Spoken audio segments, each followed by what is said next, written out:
ಹಾ ಇವತ್ತು ನೋಡಿ ಕರೆ ಬೇಕಾದಿ ನಮ್ಮ ಮನ್ಯಾಗ ನೀನು ಅವ್ರ ಮನ್ಯಾಗ ಹೋಗಿ ಮೀನಾ ತಿಂದು ಬಂದಿಲ್ಲ ಇದೇ ಗ್ರೇಟ್ ನನಗೆ ನೀ ಹಿಂಗಿರ್ಬೇಕು ಲೇ ಮಗನ ಇಲ್ಲಿ ನೋಡು ನೀ ಹಿಂಗಿರ್ಬೇಕು ನೋವು ಮೀಸ್ ನನಗೆ ಉದ್ದದವ ಮಗನ ಇವಂಗೂ ಇದ್ದಾಗ ಬಣ್ಣ ಮಗ ತಡೀಲಿ ಇದು ನೋಡ್ರಿ ನಮ್ಮ ಮನ್ಯಾಗ ಒಂದು ಹೆಗ್ಗನ ತಂದು ಹಿಡಿಯೋಕ್ಕಾಗಲ್ದ ನೀನು ಹಾಂ ಹೆಗ್ಗಣ ದೊಡ್ಡದೈತಿ ಕೈ ಮಾಡ್ಕೊಂಡು ನೀವು ಬಡಿತೀನಿ ನಾವು ನೀವು ಸರಿ ನೀ ಹಾಂ ಹೆಗ್ಗನ ಇದನ್ನ ಹಿಡಿದ್ಯಾ ಹೂವ ಸುಮ್ಮನೆ ಬಸುಡಿಕೆ ಎಷ್ಟು ತಿಂದಿಪ್ಪ ಮೀನವರು ಮನಗಂಡ ಮಸಾಲೆ ಗಿಸಾಲ ಕರ್ದಿಟ್ಟಿದ್ರೆ ನಾವು ತಿನ್ಕೊಂಡು ಬಂದ್ಬಿಟ್ಟು ಅವ್ರು ಬೆಳಿಗ್ಗೆ ಎದ್ಕೊಂಡು ಬಂದ ನಿಮ್ಮ ಬೆಕ್ಕ ಮೀನಾ ತಿನ್ನತ್ತ ಅಂತೇಳಿ ಬೆಕ್ಕಿಗೆ ಹೇಳ್ರಿ ನಮಗೆ ಹೇಳ್ತೀರಂತ ನೀನು ಹಂಗೆ ಮಗ ಬಂದ್ಕೆ ಸಾಸಿಗೆ ಮುಕ್ಕೊಂಡ ಇಲ್ಲಿ ಅಲ್ಲೇ ನೋಡಿ ಇಲ್ಲಿ ನೋಡಿಗ ಇಲ್ಲಿ ನೋಡಿಲ್ಲಿ ವಾ ಸರಿ ಇಲ್ಲಿ ಮೊದಲು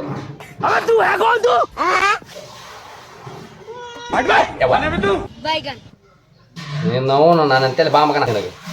ನನ್ನ ಬಡ್ದು ಹೊಕ್ಕಿ ಅಂದಾಗ ಐತೆ ನನಗೆ ಹಕ್ ಬಸುಡಿಕೆ ಬಾನಿ ಬಿಸಿ ಬಿಸಿ ಮಾಡ್ತೀನಿ ಗೋ ಹೆಡ್ ಇಂಗ್ಲೀಷ ಮಾತಾಡ್ತೀನಿ ತಡಿ ನಾವು ಹಮಾರ ಹೌಸ್ ಟು ಗೆಟ್ ಔಟ್ ನನಗೆ ಇಂಗ್ಲೀಷ್ ಬೋಲ್ ಅಂತ ನನ್ನ ಮಗ ನಾನು ಗೊತ್ತಂತ